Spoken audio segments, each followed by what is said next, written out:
Voilà, chers amis, ce matin, je vous ai dit qu'en introduction, en fait, on est en train de rentrer aujourd'hui dans un programme qui est élaboré de conférences qui prendront le temps qu'ils prendront sur plusieurs années, que j'évalue à peu près une centaine de conférences qui constituent un corpus doctrinal, je pense, assez synthétique et assez complet, qui cherche à prendre en compte tant les aspects religieux, spirituels, théologiques, mais également philosophiques et politiques. Donc c'est assez complet. J'espère que le chiffre de 100 conférences ne vous fait pas trop peur. On ne les fera pas toutes en l'espace d'une semaine, mais on essaiera petit à petit de vous délivrer cet enseignement.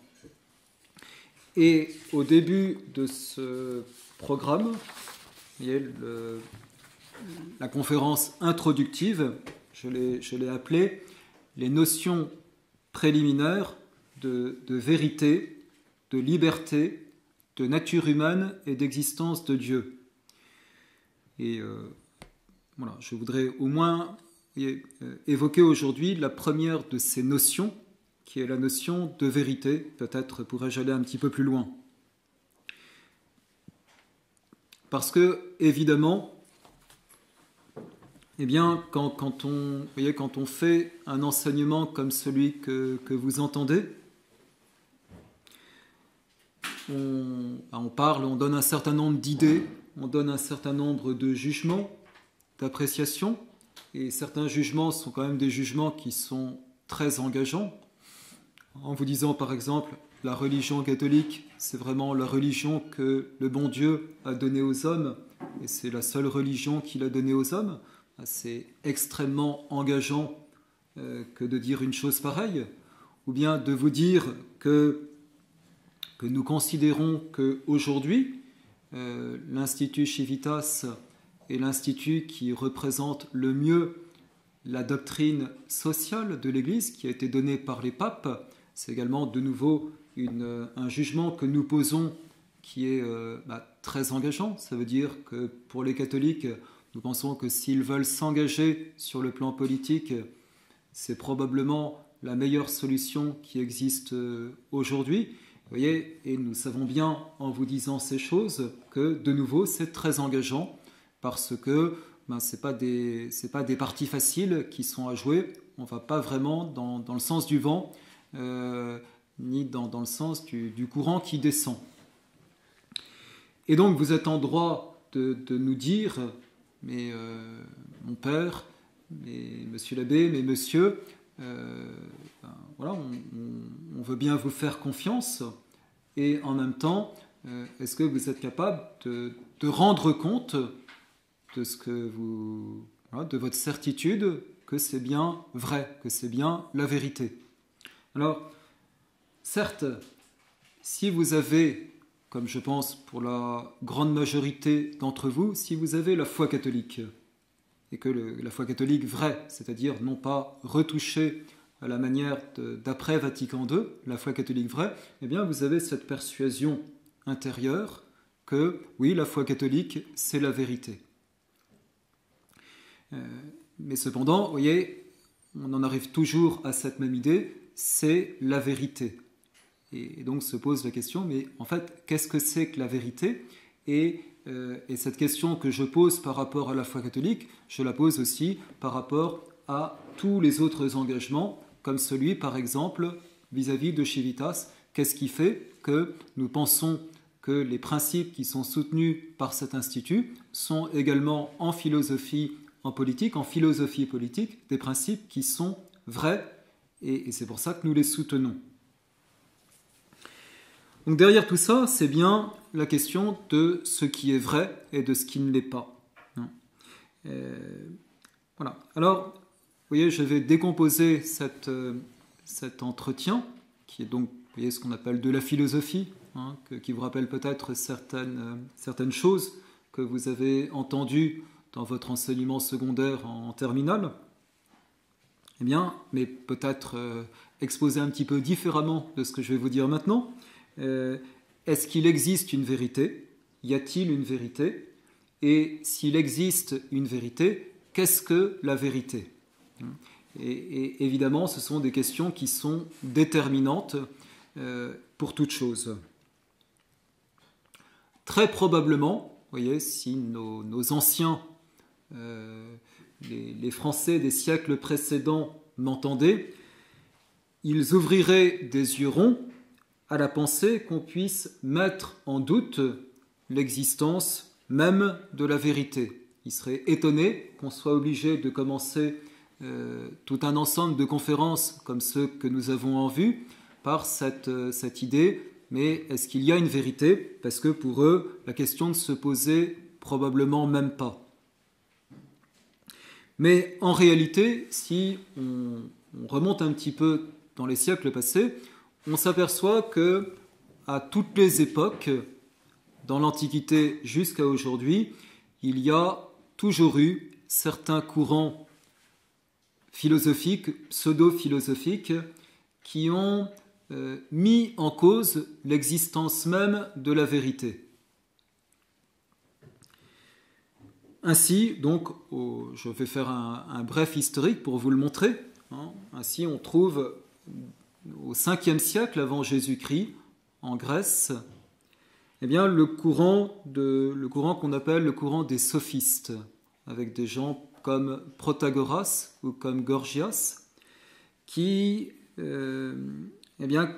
dans ces courants sophistiques, commencent à exprimer comme une mise en cause de l'existence de la vérité. Ce sont des gens qui sont d'habiles parleurs, mais qui se vantent d'être capables de démontrer tout et son contraire. D'être capable de convaincre quelqu'un d'une chose et puis du contraire de cette chose par différents arguments. Et donc finalement, de dire qu'on ne peut pas savoir, on peut pas savoir et que tout est démontrable et qu'on peut convaincre les gens de n'importe quoi. Après, vous avez au IVe siècle celui qu'on appelle le père du scepticisme, qui s'appelle Pyrrhon. Et on parle de pyrrhonisme ou bien de scepticisme universel, et qui de la même manière considère que on ne peut pas savoir. On ne peut que voir des opinions différentes que les hommes donnent sur différentes choses, mais savoir ce qui est vrai, on ne sait pas.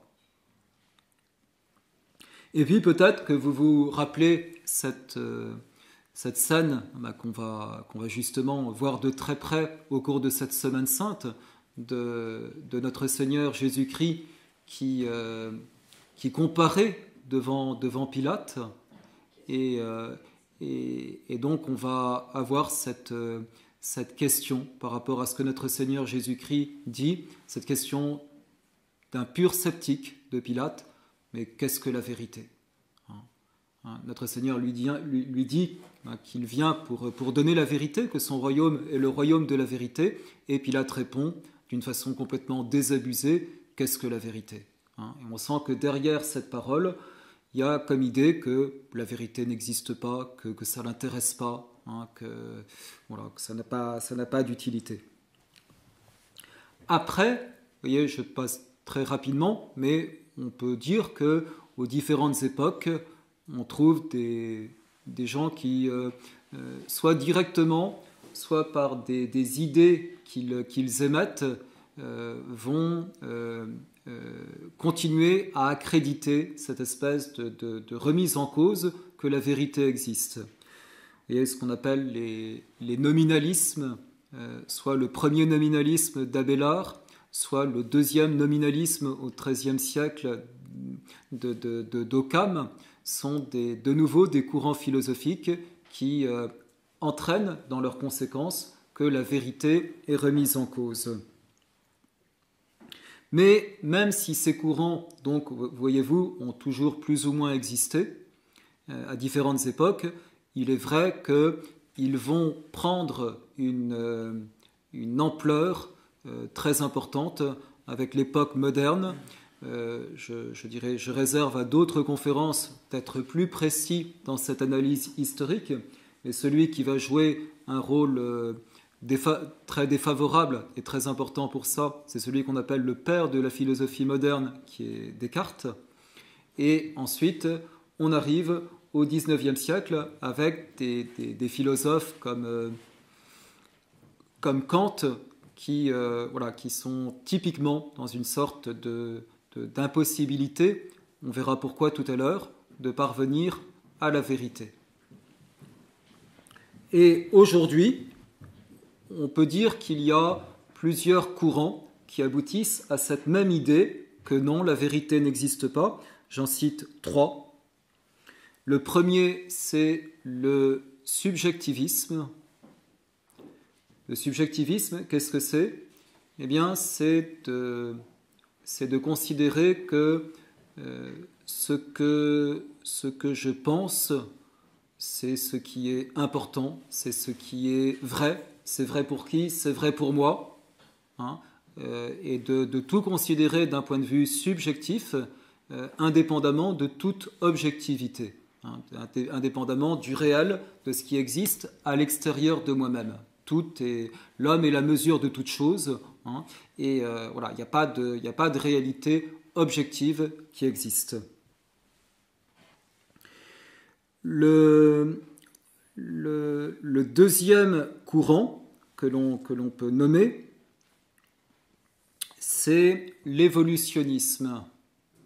L'évolutionnisme, vous voyez, qui arrive à peu près au même résultat, mais en s'y prenant d'une manière différente, en disant que si la vérité existe, c'est la vérité pour un moment donné, mais comme tout évolue, ce qui est vrai aujourd'hui ne le sera plus demain. Par exemple, oui, ils vous diront, par exemple, le christianisme a été la vérité pour toute une époque, mais cette époque est révolue, on passe dans une autre ère, on passe dans un nouveau monde, et donc, eh bien, il va être remplacé par autre chose. Donc en fait, même s'ils ne le disent pas de la même manière, ils arrivent à la même conclusion que la vérité n'a pas de stabilité, que la vérité n'existe pas. Et puis le troisième courant, c'est le relativisme. Le relativisme, donc c'est encore une autre manière d'arriver à la même idée, c'est peut-être la plus répandue à l'heure actuelle, c'est que on vous dit, vous voyez, et on clôt les conversations comme ça, et vous commencez à parler d'un sujet un petit peu sérieux et intéressant avec quelqu'un, et il vous répond, oh, mais tout est relatif, hein, chacun sa vérité, et il pense qu'il a dit une parole très sage et très profonde en disant ça. Tout est relatif, à chacun sa vérité, et il pense qu'il est très poli aussi de clôturer une conversation qui a commencé par cette parole d'une profondeur abyssale. Hein. Voilà. Donc c'est une autre manière, hein, d'arriver aux mêmes conclusions. Voilà, donc ces trois courants, donc le subjectivisme, l'évolutionnisme et le relativisme, trois courants différents, mais qui parviennent au même résultat et qui sont d'ailleurs conjugables dans l'esprit de ceux qui les professent les uns avec les autres. Et puis donc, comme c'est toujours un petit peu la méthode de ceux qui ne veulent pas de la vérité, eh bien lorsque quelqu'un dit moi je pense que le catholicisme c'est la religion qui est vraie, ou lorsque quelqu'un dit que sur telle chose, il pense que ce qu'il dit est vrai, eh bien, on a des mots qui publiquement sont là pour diaboliser cette personne. Donc, en grosso modo, celui qui dit « j'ai la vérité », c'est un fasciste. Voilà, donc attendez-vous à ce genre de manière très intelligente d'essayer de vous faire passer pour, à partir du moment où vous dites ça, pour quelqu'un qui est complètement incorrect. Et une remarque qu'on doit faire ici, c'est que en même temps et ça peut paraître contradictoire, en fait on verra par la suite que ça ne l'est pas, c'est que donc, tous ces gens tous ces contempteurs modernes de la vérité se montrent en réalité très illogiques eux-mêmes avec leurs postulats. Car eux-mêmes, que font-ils? Ils agissent en imposant aux hommes leur conception comme autant de dogmes absolus. Non, non, la vérité n'existe pas, le catholicisme est faux, Dieu n'existe pas. Mais vous en avez peut-être déjà fait l'expérience, eh bien, mettez en doute devant ces gens-là la Déclaration des droits de l'homme, le gender, la Shoah. Vous touchez à des dogmes et vous vous apercevez qu'à ce moment-là, ça va dans un sens. Le catholicisme, c'est certainement pas la vérité. Par contre, ne vous amusez pas à toucher à leurs dogmes. Ça n'est quand même pas pour rien, pour parler de la Déclaration des droits de l'homme, qu'elle est représentée sur 2 pierres, hein, gravées sur des pierres. Hein, et pourquoi 2? Parce que les tables de la loi de Moïse, eh bien, il y avait 2 pierres.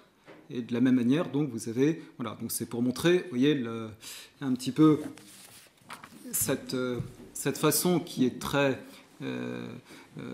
hypocrite, hein, de condamner tous ceux qui disent avoir la vérité à partir du moment où ce n'est pas la vérité de ceux qui sont au pouvoir.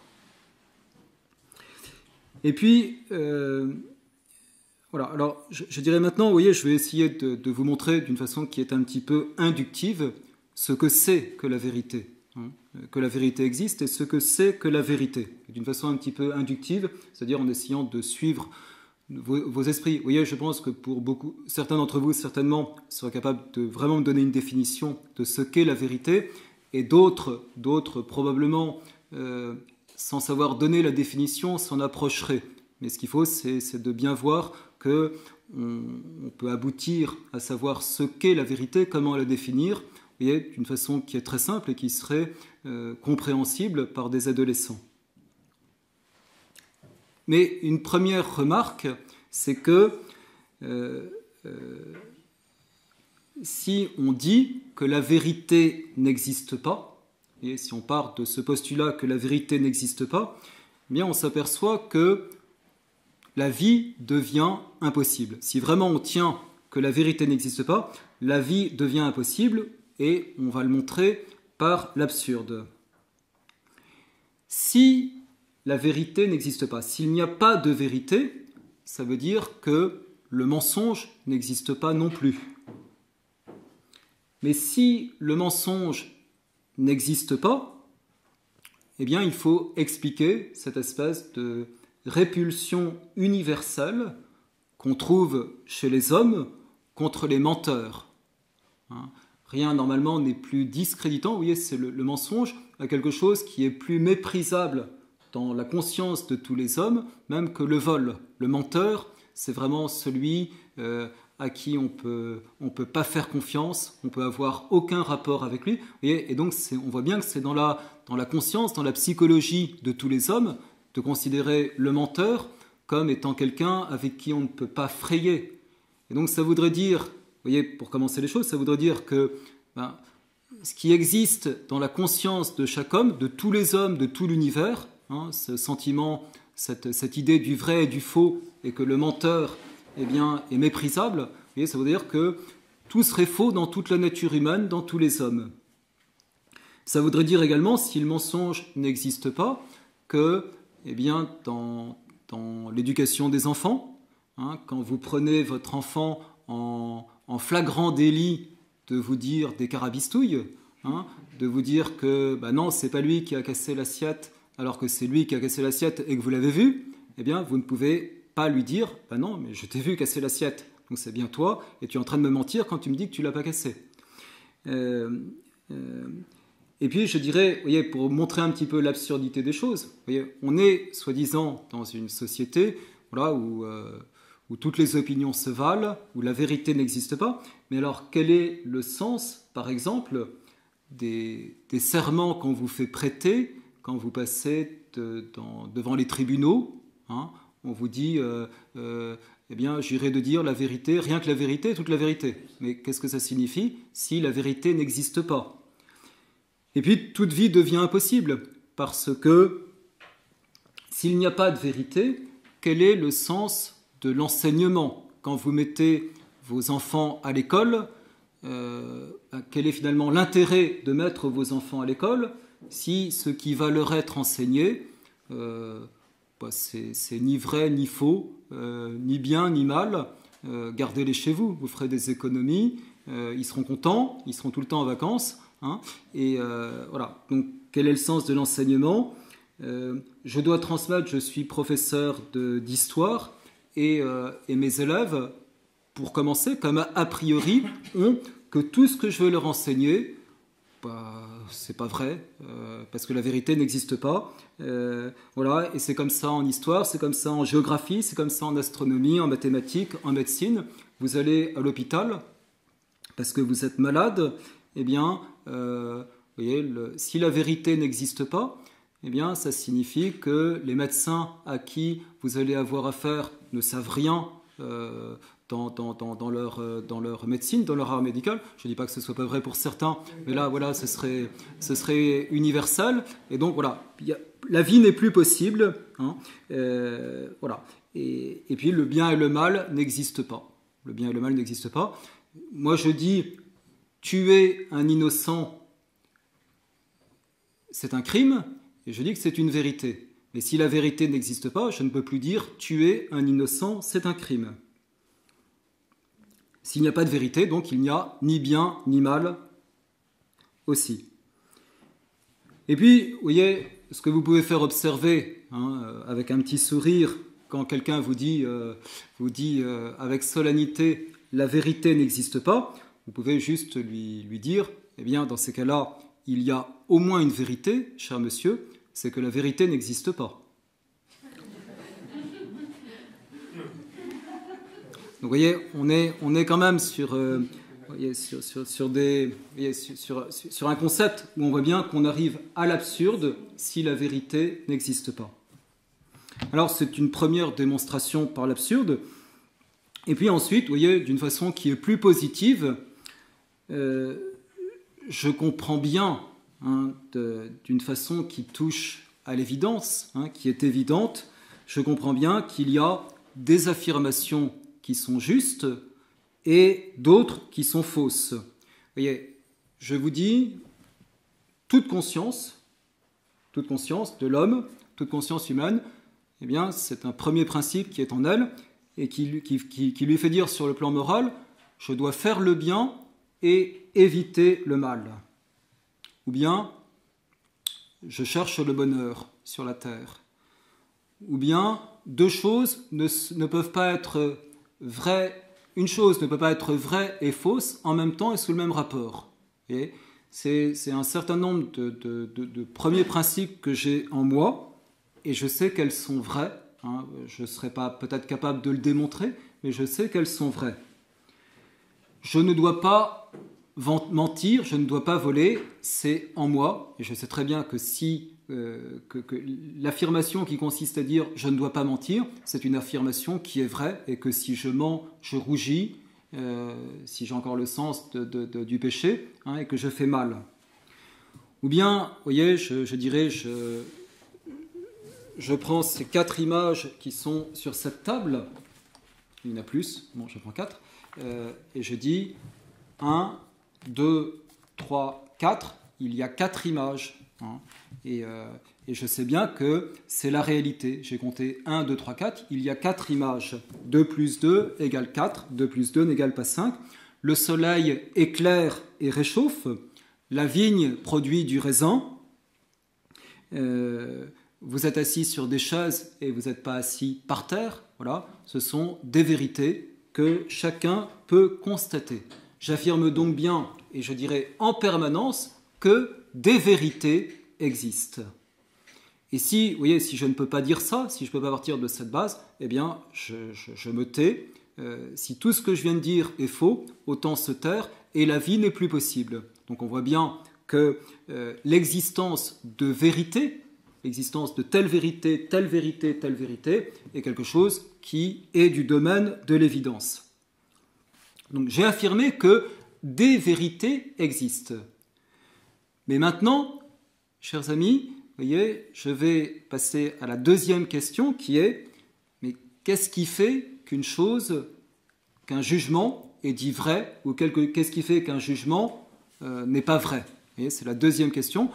Je dirais, j'ai manifesté d'abord par l'absurde et ensuite par des exemples que oui, des vérités existent et que la vie n'est pas possible si je ne le pense pas. Et deuxièmement, j'essaie, vous voyez, à partir de ces exemples, de faire une petite abstraction pour comprendre ce que c'est que la vérité, pour définir la vérité. Vous voyez, donc, vous voyez, qu'est-ce qui fait finalement que je vais dire de telle affirmation que j'ai dans mon esprit, cette affirmation est vraie ou cette affirmation est fausse? Eh bien, vous voyez, en réalité, nous voyons bien que je considère la réalité qui est autour de moi.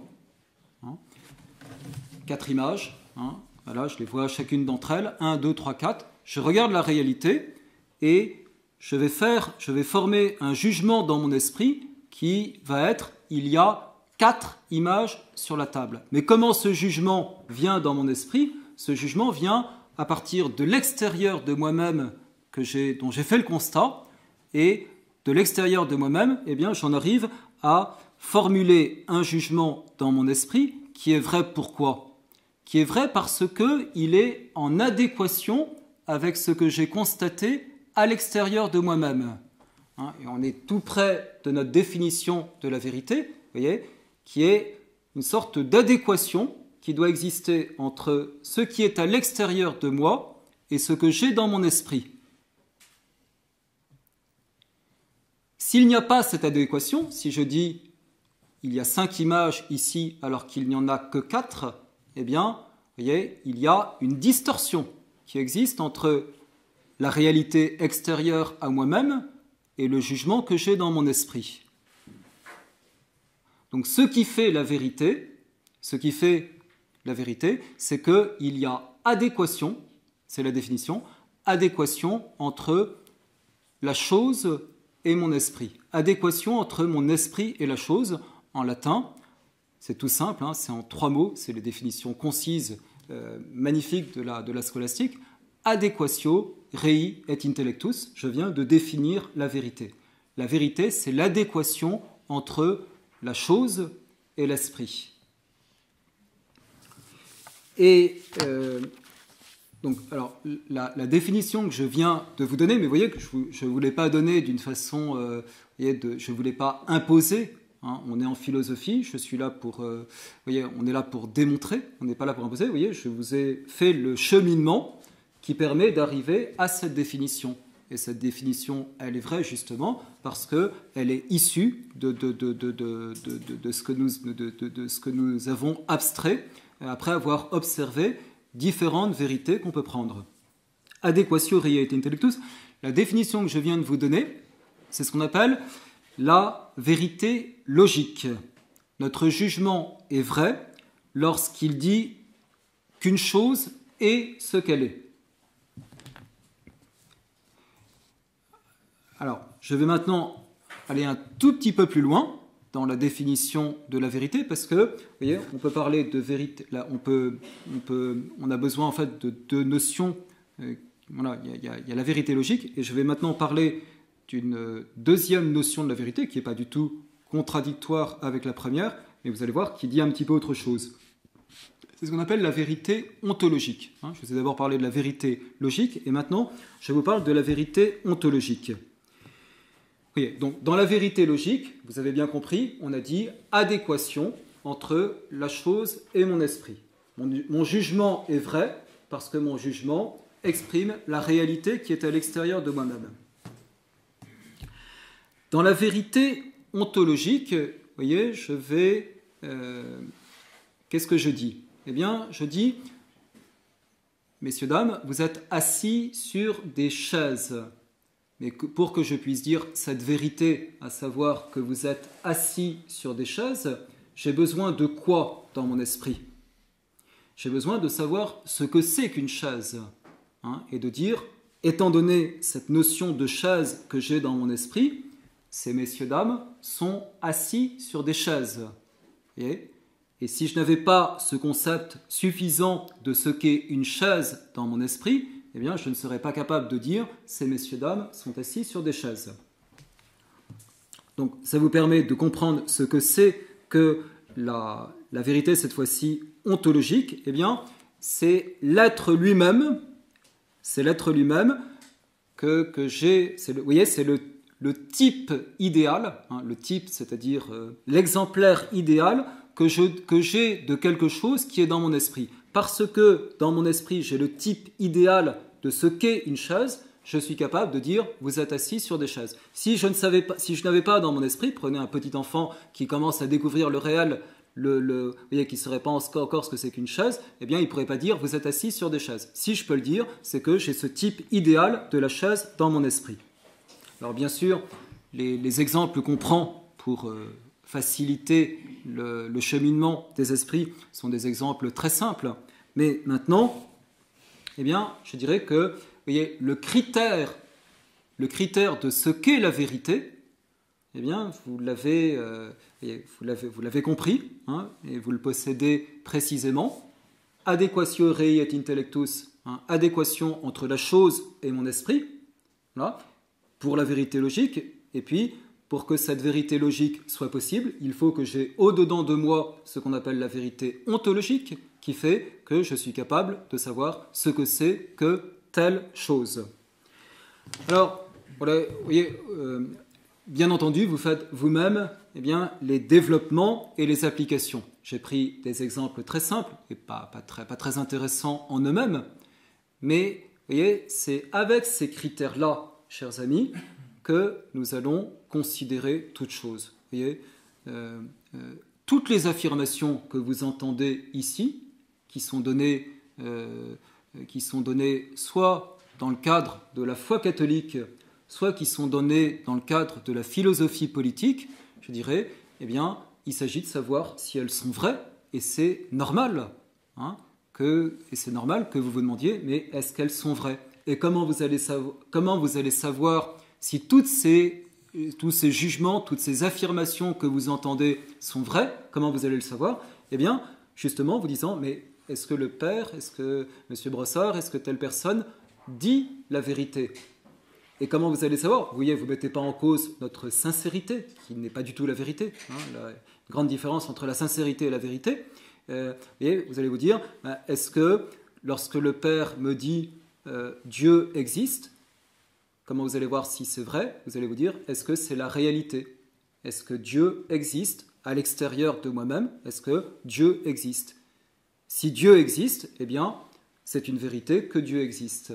Vérité logique, c'est quoi par rapport à Dieu? C'est je crois que Dieu existe et Dieu existe à l'extérieur de moi-même, donc j'ai bien cette adéquation entre la rei, entre la res, c'est-à-dire Dieu, et ce que je crois dans mon esprit, Dieu existe. Et la vérité ontologique sur Dieu, c'est quoi? C'est que je définis Dieu comme étant l'être tout-puissant et infini à l'origine de tout ce qui est, vérité ontologique sur Dieu, hein, et je dis, oui, eh bien, vérité logique, celui que je définis ainsi, il existe effectivement. Et vous voyez, je dirais, je voudrais vraiment, vous voyez, vous mettre à l'aise, hein, je dirais, ces vérités, vous voyez, on s'adresse à vos intelligences, hein, et je dirais, il n'y a pas de question bête. Et donc, par rapport à ces vérités que vous entendez, eh bien, il est normal que vous puissiez nous demander de vous en rendre compte. Et on peut se tromper aussi, en tout cas dans tout ce qui n'est pas du domaine de la foi. Hein, et donc, voilà, il y a des choses sur lesquelles on peut discuter. Hein, il y a des choses qu'on peut avoir plus ou moins comprises. Hein, et voilà. Alors, simplement, donc, il y a une distinction cependant à faire entre ce qu'on appelle les vérités qui sont des vérités de foi, et puis les autres vérités qui ne sont pas de foi. Par rapport aux vérités de foi, eh bien, je dirais, à partir du moment où j'ai la foi, que je crois que ce que m'enseigne notre Seigneur Jésus-Christ par l'Église catholique est vrai, eh bien, même si je ne comprends pas, j'adhère parce que j'ai foi en notre Seigneur Jésus-Christ, qui ne peut, comme on dit dans l'acte de foi, ni se tromper, ni nous tromper. Et voilà, donc je dirais, voilà. Mais en même temps, ça n'empêche absolument pas, vous voyez, il y a vraiment une confortation qui existe entre la foi et la raison, ça n'empêche absolument pas, par rapport à toutes ces vérités de foi, de les creuser intellectuellement, et même le bon Dieu le souhaite, le veut. Et tous ces docteurs de l'Église, comme saint Thomas d'Aquin ou d'autres, ont passé leur vie à creuser ces vérités pour notre plus grand bonheur à nous.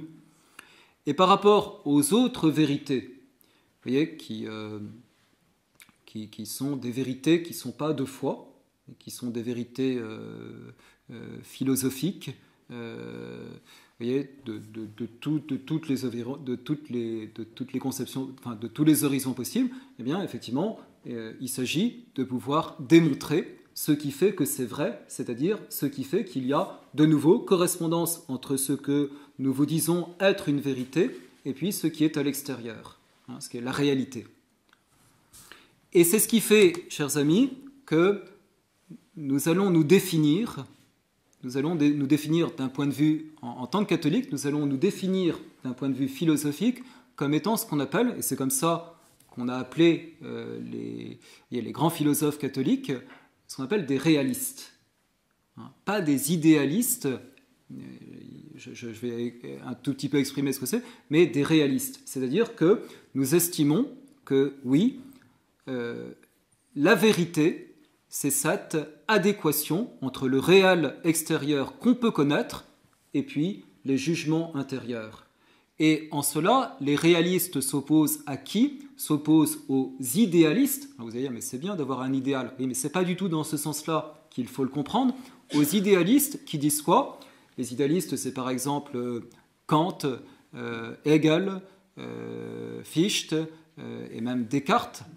Les idéalistes, c'est de dire, non, eh bien, il est impossible pour l'esprit humain de connaître la réalité. Il y a comme une sorte, pour différentes raisons, je passe pour l'instant, différentes raisons, il y a comme une espèce de mur qui fait que l'homme est enfermé sur lui-même et ne peut pas connaître ce qui est à l'extérieur de soi. Vous voyez, vous vous rappelez peut-être tous les débuts du cartésianisme, les débuts de Descartes. Je pense, donc je suis. C'est-à-dire que tout est à l'intérieur de moi-même, je suis enfermé dans mon idée, et la vérité c'est quoi? Eh bien c'est l'idée que j'ai à l'intérieur de moi-même, indépendamment de ce qui existe à l'extérieur de moi-même. On n'est pas du tout dans cette pensée-là, nous, on dit, non, le monde qui existe, nous pouvons le connaître, ça demande des efforts, et l'homme ne connaît presque rien de tout le monde qui existe. Les plus grands scientifiques disent on connaît très peu de choses, mais cependant, on peut vraiment connaître ce qui est à l'extérieur de nous. Voilà. Et voyez, vous comprenez maintenant pourquoi cette question de notion de vérité, elle est dans la conférence introductive à tout ce programme dont je parle, parce que effectivement, il faut commencer par dire ce qu'est la vérité, et que la vérité existe et que la vérité peut être connue. Voilà, vous le savez au départ, c'est ce que nous avons dit, c'est ce que nous avons montré et démontré. Et après, voilà, vous êtes absolument dans votre droit, en écoutant les différents exposés et les différents jugements que vous entendrez, de nous dire, mon père, monsieur, est-ce que vous pouvez bien me démontrer pourquoi ça c'est vrai, et avoir ce propre critère de conformité avec la réalité. Voilà. Je vais maintenant donc passer à une deuxième notion qui est aussi très importante. Je prends des notions qui sont spécialement battues en brèche par la modernité. Et c'est la notion de liberté. Je ne pense pas que je pourrais aller beaucoup plus loin aujourd'hui. Et je prends donc cette notion de liberté après. Et vous voyez, de nouveau, hein, le réalisme dont je parle, qui est vraiment vraiment notre conviction, eh bien, si je suis réaliste, pour arriver à définir ce qu'est la liberté, eh bien, je vais partir de l'expérience, je vais partir je vais essayer de faire ce qu'on appelle une induction, c'est-à-dire de prendre des exemples, et puis à partir de ces exemples, de commencer à comprendre ce qu'est la liberté, et après je ferai une abstraction pour pouvoir définir la liberté. Et voilà, une première chose que je peux constater, c'est que le monde nous dit que lorsqu'un homme est en prison, il a perdu sa liberté. Que si mes mains, ce n'est pas encore le cas, ça viendra peut-être, mais vous m'apporterez des oranges, si mes mains sont liées par une paire de menottes, eh bien, je n'ai plus la liberté de pouvoir les séparer l'une de l'autre. Oui, et effectivement, de fait, je suis plus libre, si j'ai des menottes, je suis plus libre de pouvoir faire ça. Si je suis dans une cellule de prison, je suis plus libre de pouvoir en sortir. Donc on voit bien qu'il y a une idée de liberté. Et voilà. Et cette liberté, vous voyez, en même temps, si j'ai des menottes et si je suis dans une cellule de prison, ça n'empêche pas mon esprit de rester libre. Ça n'empêche pas mon esprit de prier. Ça n'empêche pas mon esprit de continuer à penser ce que je pense et à croire ce que je crois. Et donc, vous voyez, cette coaction qu'on exerce sur moi n'empêche pas le plus profond de ma liberté. Hein. On va parler d'un premier type de liberté, qui est la liberté de coaction. Hein. On peut, vous voyez, par des contraintes physiques, hein, on peut effectivement m'empêcher une certaine liberté extérieure de mouvement. Et donc, vous voyez, ça commence à me donner une petite idée de la liberté. La liberté, c'est que ça me permet, quand j'ai la liberté, ça me permet de faire certaines choses. Quand on exerce une coaction sur moi, ça ne me permet plus de faire certaines choses que j'aurais peut-être envie de faire. Hein, d'aller faire un cross autour de la prison. Alors, maintenant, je passe à un deuxième type, une deuxième notion plus profonde de la liberté. Hein, on avance petit à petit. Et qu'on va appeler la liberté psychologique. La liberté psychologique, c'est le fait que, eh bien, si j'ai envie de faire telle chose, je peux la faire et rien ne peut m'en empêcher. Hein. On est dans la liberté psychologique, après on va voir la vraie liberté qui est la liberté morale. Et la liberté psychologique, c'est pour vous de vous dire pour l'instant, si je veux écouter, j'écoute. Si je veux ne pas écouter et penser à mes pensées que je préfère à celles que j'entends, eh bien, je peux ne pas écouter. La liberté psychologique, c'est celle que vous avez, vous voyez, de vous dire aussi, demain, c'est un dimanche, donc normalement, on va à la messe, hein, quand on est catholique, et on sait le devoir qui existe pour tout catholique d'aller à la messe chaque dimanche. Et finalement, je suis bien dans mon lit le matin, j'ai la liberté psychologique de faire la grasse matinée. Voilà, j'ai la liberté psychologique. Ce n'est pas la liberté morale, mais j'ai la liberté psychologique. Vous voyez, c'est deuxième liberté, et je dirais, tout homme le ressent bien. Vous voyez, vous savez bien que pour l'instant, effectivement, vous êtes, et je ne m'apercevrai pas, ou pas forcément, si vous m'écoutez ou si vous ne m'écoutez pas. Hein.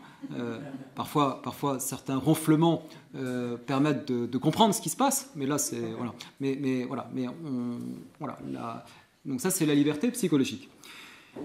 Mais, en même temps, vous voyez, vous dites, oui, mais ce n'est pas satisfaisant ce qu'on entend, parce qu'on sait bien que il y a des devoirs qui existent pour l'homme et que même si on a la liberté psychologique de faire n'importe quoi, ce n'est pas la vraie liberté. Hein. Et vous comprenez qu'il y a quelque chose qui n'a pas été dit encore et qu'on va appeler la liberté morale, cette fois-ci. Et la liberté morale, c'est quoi ? Eh bien, c'est de faire ce que l'on doit faire. Hein. C'est de faire ce que l'on doit faire. et ça entraîne plein de choses. Ce que je suis en train de dire, la liberté morale, c'est de faire ce qu'on doit faire. C'est que, eh bien, l'homme, si on doit faire quelque chose, ça veut dire qu'il y a quelque chose qui nous est imposé, si on doit le faire. Hein? Et oui, voyez, quelque chose qui nous est imposé. Vous voyez, je vais parler avec la foi, mais je pourrais après parler sans même recourir à la foi. Vous voyez, nous, catholiques, nous savons très bien que nous n'avons pas le choix de quoi?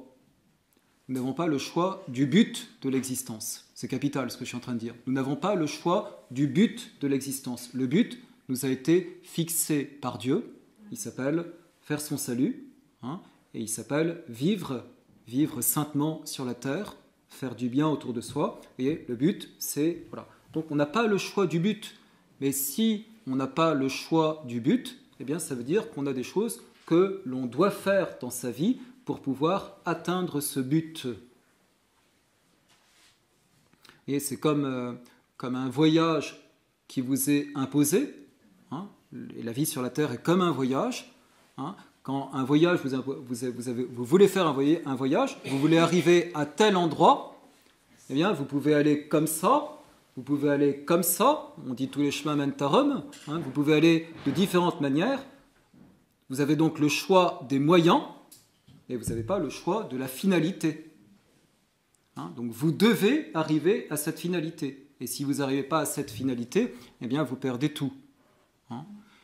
Donc il y a bien des choses qui nous sont imposées, et la liberté morale, eh bien, va consister justement à aller vers le but, tout en ayant la liberté des moyens qui nous est laissée pour pouvoir parvenir à ce but. La liberté des bons moyens, mais même, vous voyez, qu'on peut très bien avoir un certain nombre de bons moyens qui sont à notre disposition, mais ça laisse encore une latitude pour pouvoir employer plutôt celui-ci ou plutôt celui-là. Donc il y a une vraie liberté qui existe et qui fait qu'on choisit les moyens qui nous paraissent les plus topiques pour pouvoir parvenir au but qui nous est fixé. Ça, c'est la liberté morale. Voilà. Et alors, vous voyez, ce que je viens d'exprimer, eh bien, de nouveau, on est dans une fausseté incroyable par rapport à ce qui nous est dit aujourd'hui de la liberté partout. Comment qu'est-ce que les hommes, qu'est-ce que nos contemporains disent à propos de la liberté aujourd'hui? Eh bien, vous avez, là encore, différentes idées qui sont émises. Vous avez d'abord cette espèce d'idée, on va voir que c'est plein de contradictions, hein, mais je l'ai dit, il y a l'idée que l'homme, de toute façon, c'est que de la matière, hein, et que l'homme est déterminé par ses pulsions. Hein, songez à Freud, hein, tout vient de la libido, hein, et donc voyez, on est déterminé de telle ou telle manière, et donc il vous en arrive à dire tout simplement qu'il n'y a pas de liberté, tout est déterminé. Hein, tout est déterminé. Voilà. Mais si on dit ça, on voit les contradictions dans lesquelles se trouve le monde, parce que si tout est fatal, si tout est déterminé, eh bien dans ces cas-là, pourquoi punir les assassins, hein, pourquoi les mettre en prison? Hein, pourquoi, vous voyez, on se trouve devant plein de contradictions, et puis on se trouve devant cette contradiction que nous-mêmes, nous faisons bien l'expérience que nous sommes libres. Hein, comme je vous disais, nous pouvons sortir de cette pièce en passant par la fenêtre ou passant par l'escalier. À la limite, on est libre de faire l'un ou l'autre. Hein, donc on ressent bien que cette liberté existe. Le tout, c'est de bien l'utiliser. Vous avez ensuite cette deuxième définition que vous trouvez dans les manuels de terminale en philosophie. Vous allez voir, c'est de la haute philosophie, hein, qu'on enseigne aux futurs citoyens français. Votre liberté, elle se termine là où commence celle de votre voisin. Ça vous rappelle, je vois, certains des souvenirs. Hein, c'est vraiment valeureux comme philosophie. Hein. Votre liberté, elle se termine là où commence celle de votre voisin. Ça veut dire que vous pouvez faire n'importe quoi dans votre vie privée, c'est pas grave, hein, du moment que ça n'entache pas la vie de votre voisin. Hein. Donc, vous voyez, voilà, tous les vices possibles, hein, mais si ça ne gêne pas votre voisin, eh bien vous pouvez. Donc vous n'avez aucune référence par rapport au commandement, par rapport à Dieu, etc. Voilà. Ou bien vous avez encore cette façon plus imbécile de dire les choses. Hein. La liberté, c'est de faire ce que je veux. Ouais. On est effectivement, finalement, c'est quoi?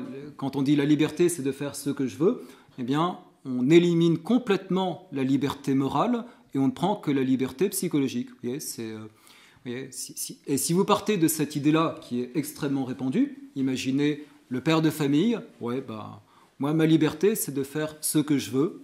Donc si je veux tromper ma femme, si je n'ai pas envie de m'occuper de mes enfants ce soir, vous voyez, voilà, je fais ce que je veux. Et vous voyez à quel point une telle idée est complètement destructrice et suicidaire de la société. Et donc, vous voyez, en vous donnant cette deuxième notion concernant la liberté, là aussi, vous voyez, je pense que je vous fais réfléchir sur des notions qui vous sont bien familières, et même si vous n'arrivez pas à les exprimer exactement dans la définition qu'il faudrait, vous voyez un petit peu,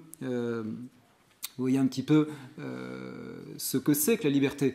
Mais en même temps, vous voyez, ce que je voudrais vous montrer, c'est un petit peu ma conclusion, c'est l'importance de bien définir les idées, hein, de bien définir les notions pour ne pas partir dans tous les sens. Hein. Je vous l'ai montré pour la vérité, hein, et l'importance que ça a de savoir ce qu'est la vérité pour ensuite éclairer tous les problèmes et toutes les questions qui sont posées et se demander si effectivement c'est vrai ou non. Et de la même manière, pour la liberté, il s'agit de bien définir, de bien savoir ce qu'est la liberté, hein, pour bien se conduire dans l'existence comme on doit se conduire, et pour être capable de dire à ceux qui nous entourent les sophismes qui existent par rapport à la conception qu'ils ont de la liberté. Voilà, alors la définition de la liberté, je vais vous la donner si vous voulez, mais elle demanderait, voilà, je vous la donne quand même. Donc c'est la contingence active selon laquelle notre vouloir, au moment où il s'exerce, pourrait, dans les mêmes circonstances, ne pas s'exercer. Bon, c'est un peu plus difficile, mais je le répète, mais vous allez voir, derrière les mots, ça s'exprime. La contingence active, selon laquelle notre vouloir, au moment où il s'exerce, pourrait, dans les mêmes circonstances, ne pas s'exercer. Si vous avez bien compris, en fait, je viens de donner la définition de la liberté psychologique. Hein. C'est-à-dire que j'ai mon vouloir, au moment où je l'exerce, dans les mêmes circonstances, je pourrais très bien ne pas l'exercer dans ce sens-là. Hein. Donc c'est la liberté psychologique, c'est le fait que je suis vraiment un homme libre. Alors après, j'ajoute tout cet aspect de la liberté morale, hein, qui est les devoirs, le but que j'ai dans l'existence. Hein, mais en soi, vous voyez, le fait que je sois une créature, un être libre, c'est que, eh bien, j'aurai la possibilité, avec mon vouloir, au moment où je l'exerce, eh bien, de l'exercer différemment. Vous voyez, si j'aurais la possibilité d'interrompre brutalement mon discours, de faire le silence, parce que je boude et que je ne voudrais pas aller jusqu'au bout de cette conférence. Voilà, et je ne boude pas, hein, et voilà. Et donc, voilà, vous voyez, je dirais, je pourrais faire, voilà, on voit bien donc cette possibilité qu'on a de vouloir telle chose ou de ne pas vouloir telle chose. À propos de la liberté, donc vous voyez, j'ai donné le but que nous savons être le vrai en tant que chrétiens, mais même si nous n'avions pas la foi catholique et que nous raisonnions comme les païens peuvent raisonner, comme quelqu'un comme Aristote pouvait raisonner, on pourrait cependant suffisamment montrer que l'homme a un but dans sa vie, forcément, hein, qu'il y a forcément un but pour arriver à montrer aussi que la liberté existe et que la liberté morale demande de tendre vers le but qui est le but de l'homme. Voilà, je vais m'arrêter ici. Donc, dans ces notions introductrices, dans ces notions préliminaires à l'ensemble de toutes les conférences, donc il restera deux notions à voir, qui sont des notions complémentaires et très importantes, qui consisteront à montrer qu'il y a une nature humaine qui est commune à tous ceux qui sont les hommes, ça n'a l'air de rien, mais c'est complètement remis en cause aujourd'hui, qu'il y a une nature humaine et qu'il y a une nécessité qui existe pour nous de nous soumettre aux lois de cette nature humaine, parce que celui qui a fait cette nature humaine, c'est Dieu, et que cette nature telle qu'elle est, eh bien, nous exprime ce que nous devons être et comment nous devons vivre. Je prends l'exemple de ce que, eh bien, il y a des hommes et des femmes. C'est Dieu qui a voulu qu'il y ait des hommes et des femmes, et il y a une attirance naturelle qui existe de l'homme vers la femme. Le mariage est donc entre un homme et une femme, et non pas entre deux hommes et entre deux femmes, et d'institution naturelle. Et nous avons le devoir grave de suivre ce qui est exprimé par cette nature sexuée qui existe. Et le dernier point, vous voyez, et on est en philosophie, on est en philosophie, c'est que l'homme est capable, avec son intelligence, avec sa raison, de démontrer que Dieu existe. L'existence de Dieu, ce n'est pas quelque chose qui est uniquement postulé par la foi.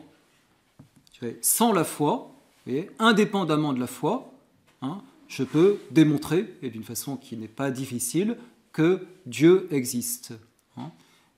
Et évidemment, c'est des choses qui sont tellement fondamentales que c'est un petit peu des préalables philosophiques à tout ce que nous disons ensuite.